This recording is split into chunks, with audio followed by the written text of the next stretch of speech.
All right, so I'm back with Kyle, and last time we were here, we got together and we created the test for sending them an email after an episode was created, but we didn't actually fulfill all the logic or all the classes needed.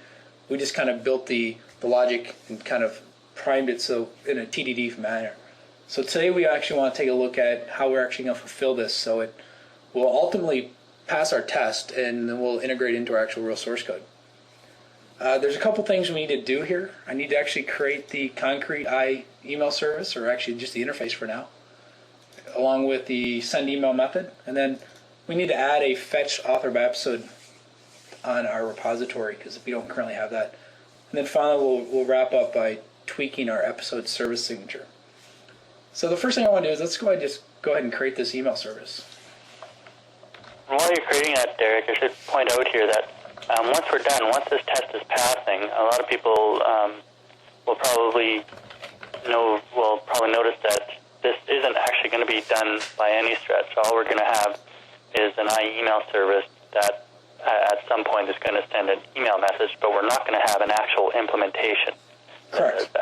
Yeah, well, why don't we come back later and actually do that in a future episode? Yeah, that sounds awesome. All right, cool. I'm going to do that. So I've created my email service, but I still need to actually create the send email. So I'm going to go ahead and create the method on that. And I want to call this email address, call this episode comment. So I've got my signature here. And like we were talking about a minute ago, we'll fill out the concrete for this later. So that we got rid of that red squiggly, that's always good. Looks like we still have a red squiggly here on fetch author by episode, which is on my author repository. So I'm going to go ahead and create this as well. Yeah, we're going to have two steps involved here because you've actually got an author repository. I do, and we will actually have to create the concrete implementation. For this, we'll just go ahead and just return an empty author. We'll fulfill that later. And that'll be fleshed out with another test on the author repository. Oh yes, oh yeah. That'd be more of that'd also be more of an integration style test too. Yeah. Probably helps put the new keyword in front of that. So we've got our repository method that will simply return an empty author for now. That meets our needs for now. So we have most of our squigglies gone. It looks like the last squiggly we have is on our episode service constructor. Let's go ahead and do I email service. And it was I author repository, right? Yep.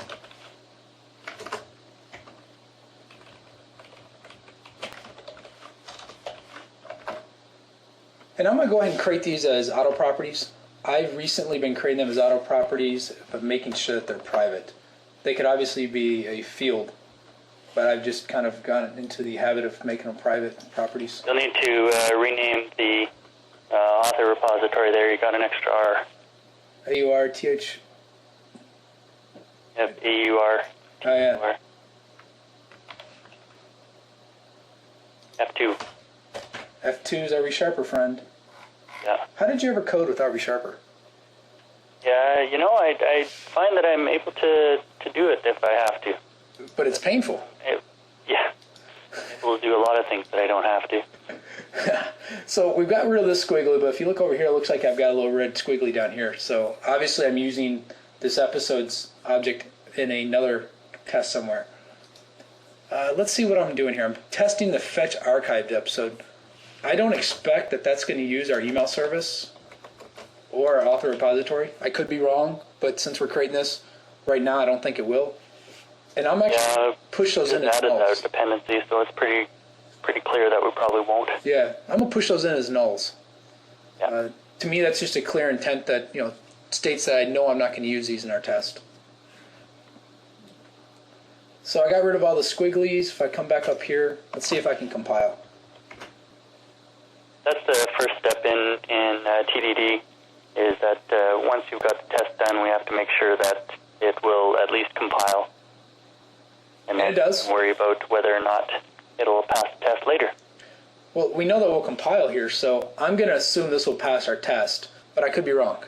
So let's just give it a shot.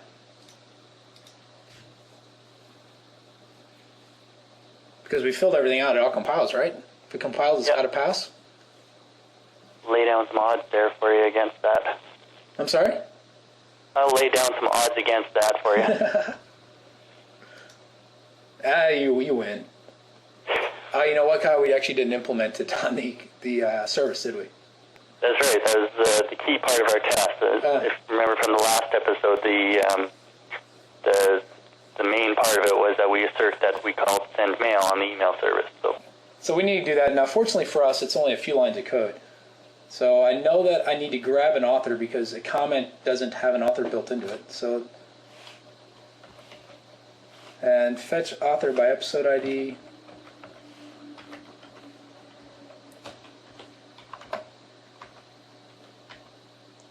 We'll call this author. So I have an author now. And then what do I need to do? Just do an email service, send email, email address, and a comment. And I think that about does it, doesn't it? I believe you're right there. After all that work, almost 20 minutes worth, and we've got 2 lines of production code to show for our efforts. Let's make sure that actually does pass our test, though. I'm going to speculate it will this time. Maybe I'll be right once out of I'm not taking that bet.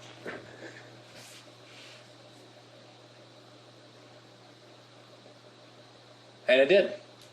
All right, so Kyle, I've got to ask this because I know we're going to have somebody watching this and they're going to ask this to themselves. They're going to say, Kyle, Derik, you spent 20 plus minutes. You just stated that creating test for essentially 2 lines of code. Why would I want to do that? Convince me as a skeptic.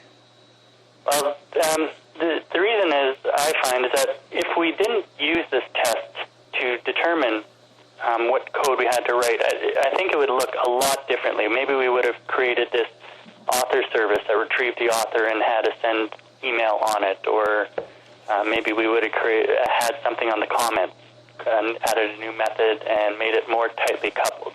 By starting with the test here, we've designed it in such a way that it is easily testable, and if we ever change this logic in the future, if we ever add, say, send SMS message, we're guaranteed that we're not going to mess up this logic because we've already got a test surrounding it.